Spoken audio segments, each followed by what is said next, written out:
Fala galera, tudo bem? Bom, hoje nós vamos falar sobre os aspectos populacionais dos Estados Unidos.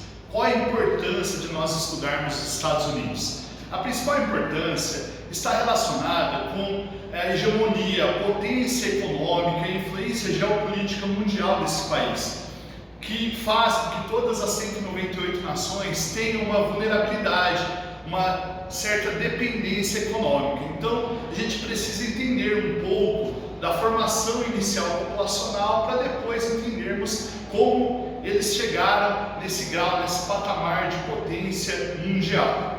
Bom, os primeiros povos chegaram no período da glaciação, aqui pelo nordeste da Ásia e também pelo extremo oeste da América, entre a Ásia e o Alasca. Essa região estava toda congelada, essa região chamada de Mar de Bering estava congelada e os povos asiáticos atravessaram e foram em direção ao sul. Alguns povoaram o Canadá, outros povoaram onde hoje é os Estados Unidos, México, América Central e América do Sul toda. Segundo o governo dos Estados Unidos, existem mais de 500 povos nativos espalhados por todo o território estadunidense, a maior parte no extremo oeste, na região dos Montes Apalaches.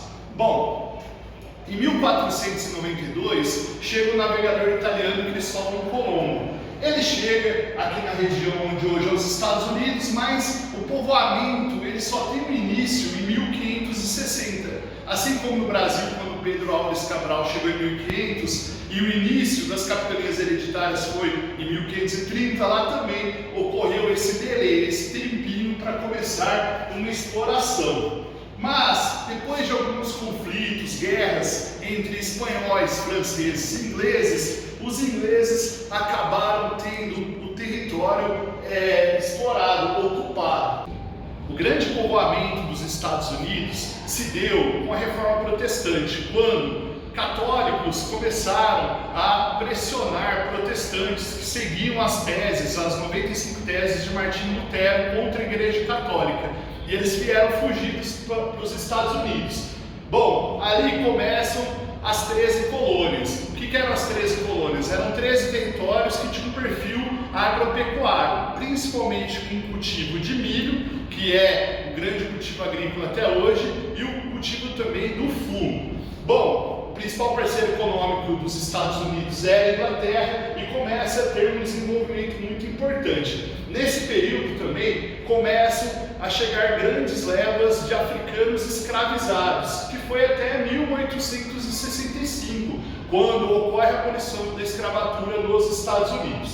Portanto, os 320 milhões de habitantes desse país, onde a maior parte vive na parte leste do território por causa da colonização e da ocupação inicial, é composta da seguinte forma: 60% são brancos de origem europeia, 18% são hispânicos, 12% negros, 5,6% asiáticos e 0,7% ameríndios, né? Então nós temos, igualmente no Brasil, a menor população de povos nativos proporcionalmente à população total do país.